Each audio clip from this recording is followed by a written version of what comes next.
A full slate of Serie A action this weekend. Let's start off, shall we, with Frosinone against Juventus. Juve, of course, looking to maintain their 100% start to the season. And Cristiano Ronaldo looking to add to his tally. Of course, broke his duck last week, scoring 2. Inevitably, Gab, the focus very much on Ronaldo, not only, of course, because it's Ronaldo, but also what happened against Valencia. Yeah, and the fact that he's likely going to get some time off in the Champions League, so he can focus and channel all his disappointment into the league. And tell you what, wouldn't want to be Frosinone here. They were absolutely mullered last weekend against Sampdoria, giving up 5 goals. They're not a great team, and on top of that, they have some significant injuries. So I don't want to throw caution to the wind here, but this is the sort of game where you expect Ronaldo to get out the abacus. So Juve, perfect start to the season. The same, of course, can't be said for Inter. Just 4 points after 4 matches. They have really laboured so far this campaign, Gab. What's gone wrong?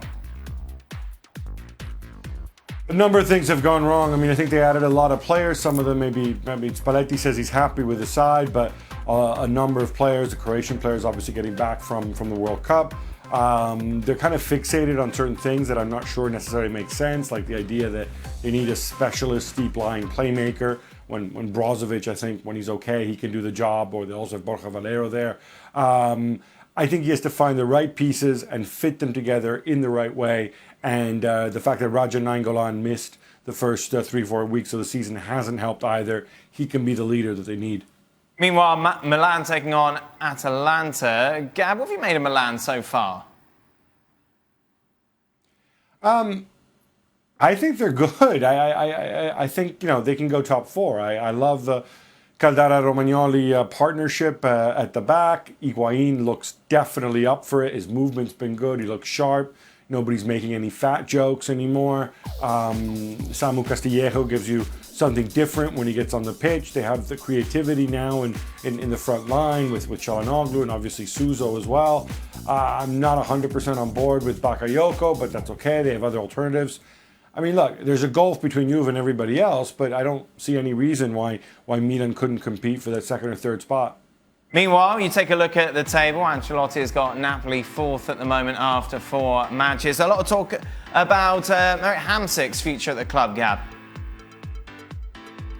Yeah, obviously, look, Marek Hamšík has been at the club for what feels like 30, 40 years. It's not quite that long, but he's actually scored more goals for Napoli than Juan Diego Armando Maradona. But you wonder where he fits in. Ancelotti's still experimenting with formations. Hamšík, I thought, didn't have a great season last year under Sarri either. And with all those wingers he brought in, with the fact that we saw the 4-4-2 in midweek in the Champions League, Hamšík doesn't really fit a 4-4-2 at all, which is why he was on the bench.